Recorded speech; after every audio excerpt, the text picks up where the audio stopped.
Howdy folks, this is John, Ribbon Rock Gardens. I thought I'd come in real quick and give you a bit of a rather lengthy and detailed description and how-to of how to put in a trench compost pit. Let's set the stage here.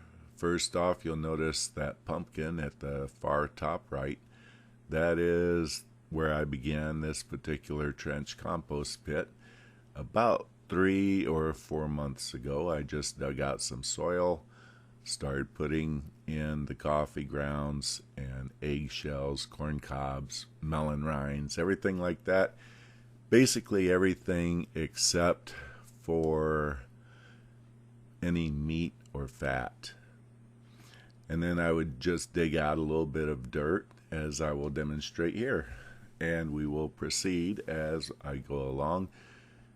Slow motion so that we get to see it, and also no added sound effects. That way we have the natural sound but slowed down.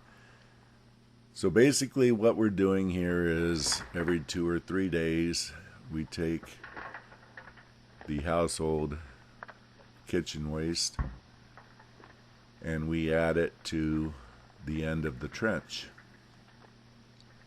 And then we will dig out a little more and use that soil to cover the compost makings up and shield it from the open elements and put it in contact with the soil to start the soil biological engine going. So I'm going to be digging out here. And then as I dig, it will also create space for the next batch that we put in another 2 or 3 days. So you're continually just extending it. Now that pumpkin at the top is growing in the compost that was put in there about a month before I put the pumpkin in. Its roots have now reached deep into that compost, which at 3 months is decomposing pretty well by now. In fact, if you dig into the end of a trench like this 6 months later, once in a while you'll find a bit of an eggshell, sometimes a bit of an orange rind or something like that.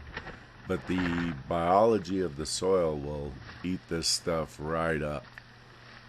And it probably spreads its nutrients out quite a bit. You've got the mycelium fungus that are pretty heavy throughout the soil. And they have a tendency to be able to extract nutrients from some distance for trees and plants. But at any rate, that pumpkin, as it grows, I will drain its main branch along the trench there and cover the joints where the leaves come out with a little soil from the side of the trench. All of those roots will grow into the trench through the summer and should give a couple decent pumpkins. So I just wanted to let you know that this is something you can do. You can even do like the plant at the top left that's starting to come into view now. Just dig yourself a pit, throw in your compost for a couple days. Each time you throw it in, cover it with 1 inch or 2 of soil. Throw some more in, and pretty soon you've got yourself a little mound, and a month or so later you can plant on top of it. Now, things like coffee grounds can be very hot nitrogen wise, so it's good for plants a month later, but it can burn their roots. You don't want to plant into this immediately. Always give it about a month. And anytime you're irrigating the plants, give a little bit of water to that compost too, because what you're doing here is you're providing one of the three elements that you need. The moisture that the soil engine needs, the biological food web. We've got the food there in terms of all of the kitchen scraps. We've got the biology of the little creatures in the soil.